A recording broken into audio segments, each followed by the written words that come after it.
A lot of fallout from the Royal Rumble. The Raw show tonight included a bunch of matches to determine who will be in the Elimination Chamber for the WWE title match coming up in about 3 weeks now. And it will be Lashley defending the title in the Chamber against Seth Rollins, Austin Theory, Riddle, AJ Styles, and Brock Lesnar in the Chamber. And Becky Lynch will be facing Lita for the Raw Women's title. Not making that up. And Ronda Rousey announced that she will choose her challenger on SmackDown this coming Friday night. So those were the big stories coming out of Raw. And Dave, what do you make of this so far?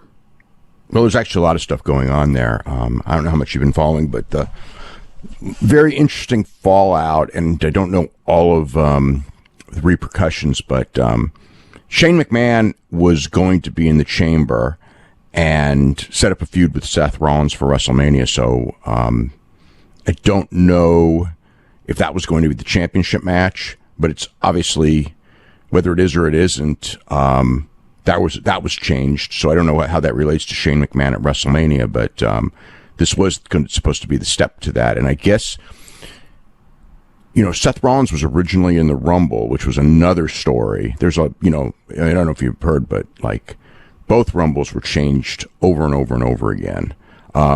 In fact, the Seth match with Roman was changed several times too. Essentially, the original finish was Roman Reigns was going to beat Seth Rollins. And I don't know what was going to happen from there, but the whole show, the basic gist of the Rumble show was that Roman Reigns and Roman Reigns and Brock Lesnar is the big match of the year, and everything at the Rumble was to accentuate that as the big match of the year. So, both had to look really, really strong. And so why didn't Roman beat Seth Rollins? Because Vince changed the finish, because when the decision was made to do all those chair shots at the end, Vince thought that was too much to do to Seth Rollins, to destroy him like that, which also led to the idea, Shane was really pushing for Rollins in the Rumble, but when you did that beatdown, the feeling was it would be really stupid for him to take that terrible beating and then go into the Rumble. So why did they do the chair shots? Why didn't Roman just beat him and not do the chair shots? Because he didn't sell the chair shots for 1 second tonight. I know. Isn't that crazy? The feeling was just the chair shots were more devastating than the win, so they went for the chair shots. They were so devastating. The guy came out tonight laughing and joking around and not bothered at all. I know. He didn't sell it tonight, but that was the idea. They so because of that. Also, I think that if Seth had gone into the Rumble, I think it would have weakened the Brock storyline. In the sense that one guy in the championship match is already in the Rumble, so Brock coming out, it's not as big a deal. I wouldn't have, if it was up to me, I wouldn't have put them both in, even no matter what happened with Seth. I would have just said, you don't want to put both those guys in, so just go with the one that's more important, which is Brock, since he's going to win. So that was the gist of the storyline. I don't know what's going on with Randy Orton, because if you remember, last week, the big thing of the scooter race was about how Otis and Randy Orton were also going to have a scooter race. And Randy Orton was not even at the show, and he wasn't put in the chamber match either. So that's another question. I don't know the answer to that one. But so essentially, that's... Well, I don't know if there would be a story, but my guess would be that, this whole multi-week storyline with the scooter race and everything... the story is it's supposed to build to a tag title rematch. So the Chamber's only 3 weeks away. There's another academic challenge next week. So my presumption would be that he's going to be wrestling for the tag team titles at Elimination Chamber. No, because Matt Riddle is in the Chamber. I guess you're right. Yep. So they couldn't do both?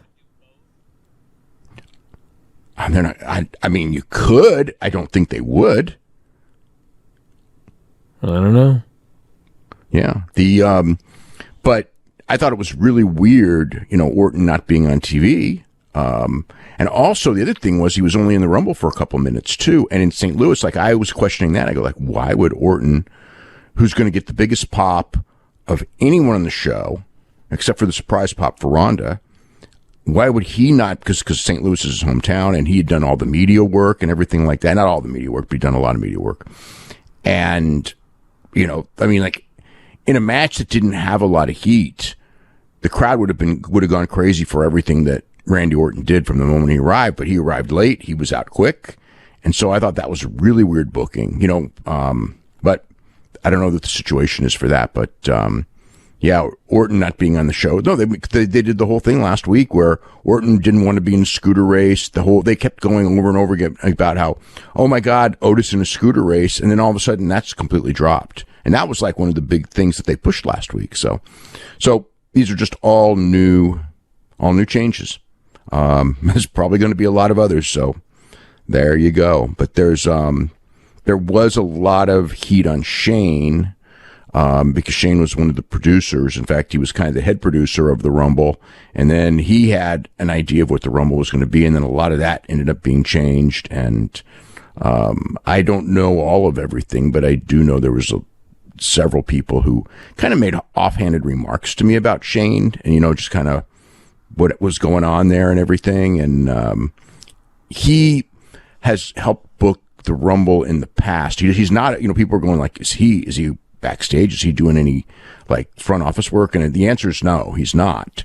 But for whatever reason, you know, Vince has allowed him to help do the Rumble the last couple of years, but it was him and many other people. And in this one it was as well, but he really took charge and, rubbed some people the wrong way, evidently, because, you know, it was kind of like that. So the ending, you know, obviously the deal basically with the Rumble was that, you know, Brock was to murder everybody, and that was that. And that was probably Brock's call, because it was kind of said to me like, Brock, you know, Brock was going to get exactly what he wanted, and that was to get himself as strong as possible for the Roman Reigns match. But the idea was to give Drew, like everybody was supposed to just get murdered by him, and they all did, but they were going to do stuff with Drew. They did want to protect Drew, but they were running low on time, as you could tell. They had a rush to get off the air and everything like that. So they didn't do as much, but Brock did. Dude, this rushing to go off the air was just like baffling to me, because they started this Rumble at 10 minutes after the top of the hour. And if they went 45 minutes with 90-second intervals, they would have literally 5 minutes left after Brock Lesnar came out. And, I mean, knowing that going in, this is not hindsight. It's like you could look at the clock. I mean, this is a company that many times they've fudged the time, and they could have fudged 10 seconds off every single one of those intervals, and they would have had 3 extra minutes, or you could shave 15 seconds off or whatever, and not had to rush, but instead they didn't, and then they were scrambling at the end. Yeah. Well, one of the things, though, when it comes to the intervals is that, you know, like they don't, of course they don't do legitimate times. They do it whenever they do it, but there's a point in all these things where, you know, like the clock goes when the match, when that segment gets to a certain point. So, you know, they don't have the, you know, and evidently. But there were so many things in this Rumble. Bobby Roode came out. Dolph Ziggler came out. I mean, there was nothing being done where they couldn't have shaved time off the intervals after guys like that came in. And there were like 17 or 18 of those guys where nothing happened. Maybe more. Yeah, but they were waiting for their spot, you know, because, you know, they're waiting for the spot to get the new entrant. And so that's not always perfectly timed. You know, they don't want to do it when you're doing it like on top of, like if somebody's in the middle of a high spot and then you call the number, you want everything to be settled down when you, you know, do the countdown. Because the minute you do the countdown, nobody's paying attention to the match. They're all looking to the back. So you don't want to be, you know, putting that countdown on the screen when there's something going on. So that's, you know, one of the issues with, you know, like when you put that thing on the screen, if you're doing like legitimate and you didn't worry about like, you know, stepping on somebody, you could do that. I mean, you could. Well, sure. And there have been many instances in Rumbles where that has happened. But, I mean, this particular Rumble, I mean, this was a largely boring Rumble for 70% of it. Well, I mean, it was. Guys but in there doing things. There's no stepping on anybody because nobody was doing anything. Well, it was largely boring, but it's not like you go in there and when you're in the meeting and you're putting this thing together, these agents that are putting it together, and they're going like, well, we're going to put together a really boring Rumble. They didn't think it was going to be a boring Rumble. I don't think they really understood that the audience recognized that none of these people were going to win because they all knew that there's only like 3 or 4 people who had a shot at winning, and almost none of them were up. Well, none of them were early. I mean, I think that they thought that people might get behind AJ and think AJ could win and be interested in him, but I don't think they weren't. So yeah, that was the problem, is that the people were, it wasn't like, God, this thing's going to be so boring, so we can just rush through it. Well, no, but you also have to be a special kind of clueless in 2022 to think that the fans are going to expect that anybody except 3 of these people are going to win.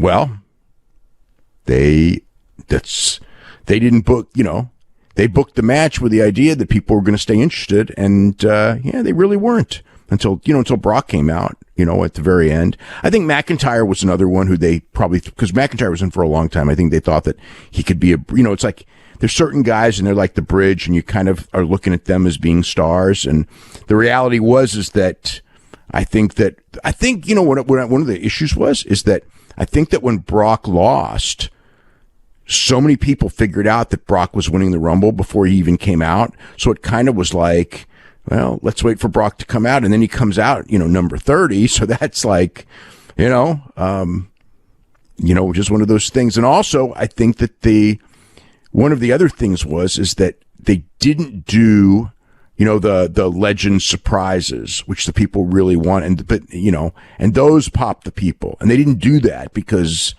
for whatever reason, they just decided not to do it. Maybe there was nobody to do it with. Maybe they thought they were doing so many with the women, they didn't need to do any with the men. Probably the best thing, which would have been, honestly, is to, cut the women's surprises or people from the past from the women down to about 3 or 4 and add 2 or 3 to the guys or something. But they didn't do that either. So that's what you ended up with. Hey, if you're a big fan of Wrestling Observer Radio, we got 12,000 episodes of all of our podcasts up at our website, WrestlingObserver.com. If you sign up today, you get access to every single one of them. The 12 to 18 new shows that we do every single week. You can podcast them, listen to them on the road, at work, working out, in the shower, wherever you listen to your podcasts. And also full access to the Wrestling Observer newsletter and archives. So if you love what you hear, head to WrestlingObserver.com. 12,000 audio shows at your fingertips.